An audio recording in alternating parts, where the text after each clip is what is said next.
So Nikke, it is on the one hand a very fun game. On the other hand, there are some glaring issues with it. But as you can see on screen right now, those issues are far outweighed by how much more fun we're all having with the game, myself included. I've logged into this game every day since it came out. I think I'm approaching completing chapter 12 or 14, having played the game extremely casually. And while there is no end to the positives surrounding the game, people are upset, and I have been repeatedly tagged, repeatedly added, asking me to address specifically what is going on and why they are upset. Before we jump into this video though, I do want to thank all of our incredible patrons over on Patreon.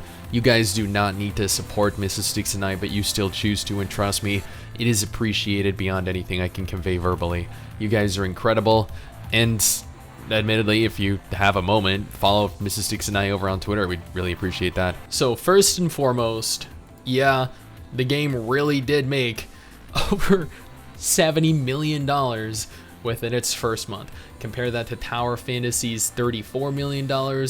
Compare that to Genshin Impact making roughly $50 to $60 million per month. This game is by far the most successful new gacha game of 2022, hands down, no contest. So kudos, you guys did an absolutely incredible job with that. I'll talk about that more in a video that's coming up. They also introduced a brand new SR character who is, she fits the theme of the game, but there has been some criticism going on recently. One, there was a brand new character that was introduced that was censored to an extent, even after we were told that they did not want to censor their characters for their global release of the game. Now, this is the version of the character that we're receiving. Honestly, if we're being completely serious here, the new character being introduced shows a lot more than this character does, but this is the version that we're receiving. This is the skirt that she has on, which admittedly, you know, still really doesn't cover much, but then the version that we're supposed to be getting shows a little bit more. And honestly, I mean, if we're talking specifically pertaining to the model itself, the model is a little bit low quality. The lower half of her body here and her leg being as squished as it is, but, and you know, censorship of any kind is terrible. I honestly, it baffles me why they aren't just attempting to opt for a higher rating.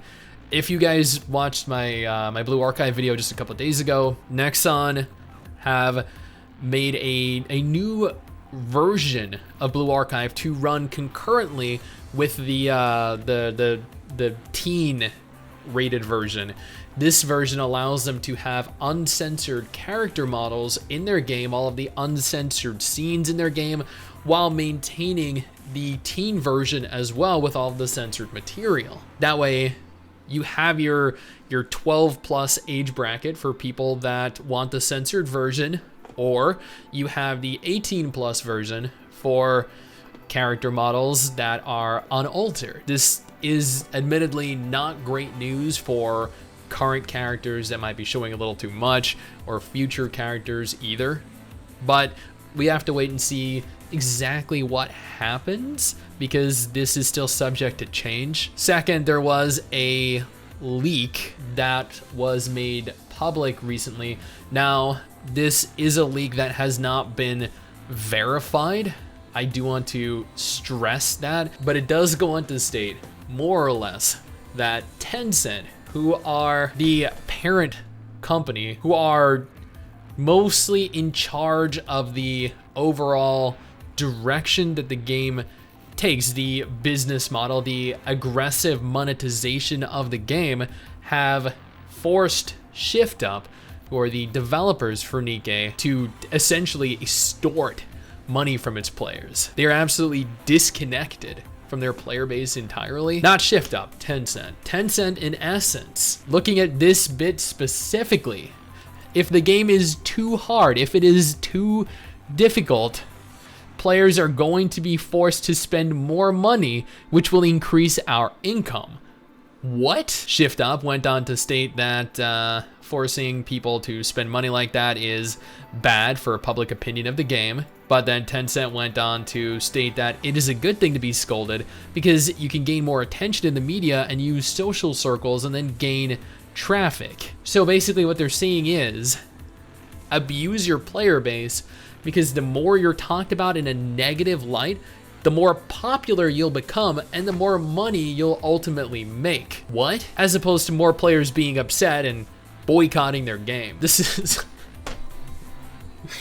actually gets better. Tencent actually said that the bugs that are present in the game that are affecting players' experience is actually going to increase the traffic they received, and they should not be in any hurry to fix it.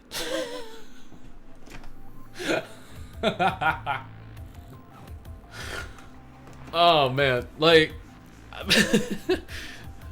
I'll be honest here, I love Nikke, I really do. It is immense amounts of fun, as I've expressed repeatedly. I have advertised this game over and over again, and I have been anticipating it for as long as we have been aware it has existed. But holy shit, that is just crazy.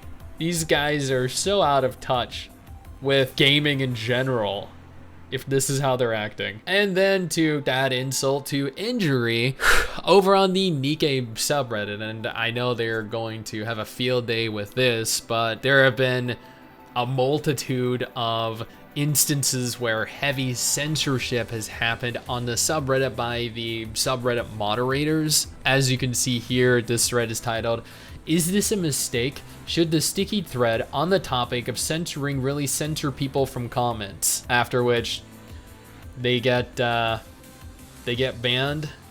thread gets removed.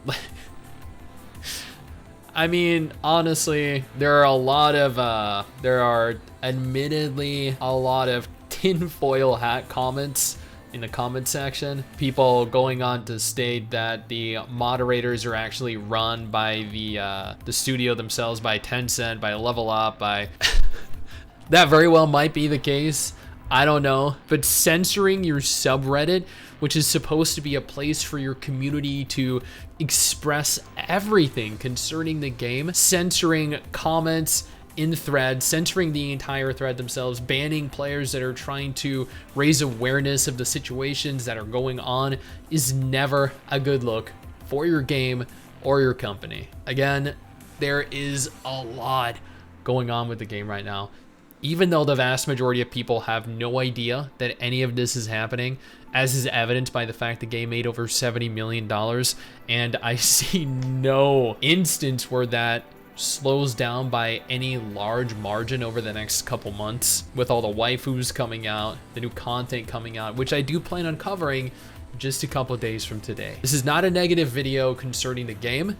This is a negative video concerning things that are going on within the game that definitely need to be addressed and brought to light. Players being upset is definitely warranted, and this is admittedly a very bad direction to be going in the future. So let's correct our course here. The game has only been out for a month so far. We have plenty of time. Please do not let Tencent ruin this incredible game. Now, if Nikke is not your thing, no problem. I got 2 different videos on screen right now that are definitely going to be of interest to you. One featuring a game that is arguably one of the better games that I have played all year. The other featuring a list of gacha games that are scheduled to come out this month, in the month of December 2022. Do not miss out. Go check them.